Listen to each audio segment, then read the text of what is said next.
NBC Universal just named a new broadcast facility in Universal City, California, after you, calling it the Brokaw News Center. And I have to ask you, when you were 26, starting as a correspondent in Los Angeles, did you ever think that the entire facility would be named after you one day? No, I was still trying to find my way to the restroom. They did assign me a parking space, and I came in the next day and there was this huge gold Chrysler parked in my parking space.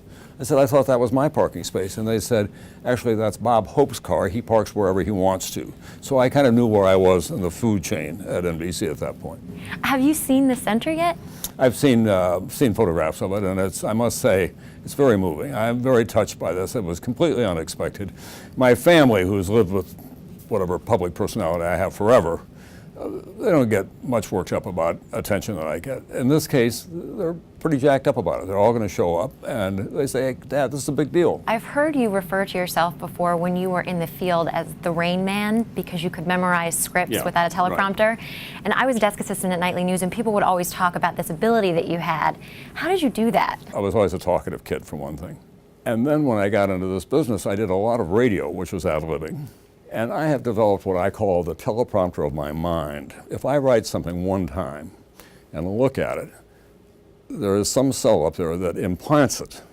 And so when I go out and look into the camera, one word leads to the next paragraph form. And I've also heard you describe yourself during your early years at the University of Iowa as a wild child. Wild child. And University of South Dakota. Was there ever a moment when you decided to get it all together and become a journalist? Yeah, there was. You know, it's still a mystery to me. Failure is a big teacher, and I came out of high school a real whiz kid. I got to Iowa, which was more competitive, and I went off the rail. I didn't flunk out, but I just didn't do very well. Went back to South Dakota, continued to crater, and I was interested in this young woman I'd gone to high school with who was kind of everything that I wasn't at that point. I wrote to her and said, hey, I'm coming up this weekend, I'll give you a call. She wrote back and said, I don't want to hear from you. I don't want you to come by.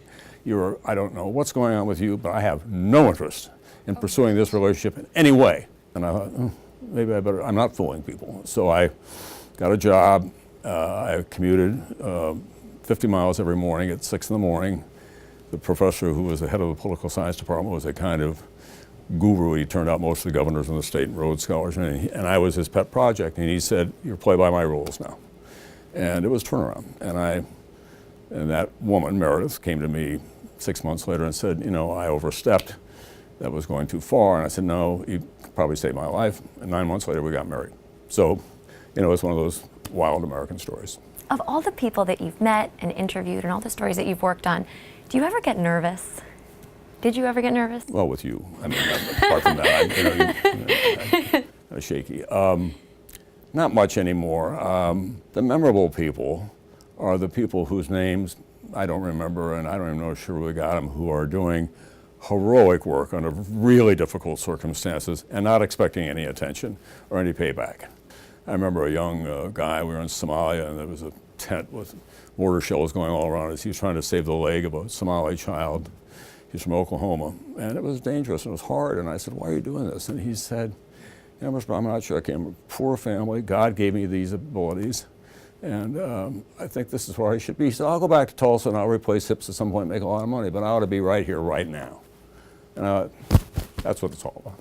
And then just last question, if there was going to be a plaque in front of this center and there was a quote underneath it about you, what would it say? It would say, this is Tom Brokaw. He got here with a lot of help, and he's never stopped being grateful to the cameramen, the producers, the editors, the motorcycle riders, the people who got him to where he was. We've gone through so much together, and it's been so rewarding, and we've had a ton of laughs along the way and real adventures.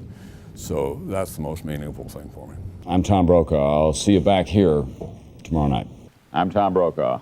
I'll see you tomorrow night.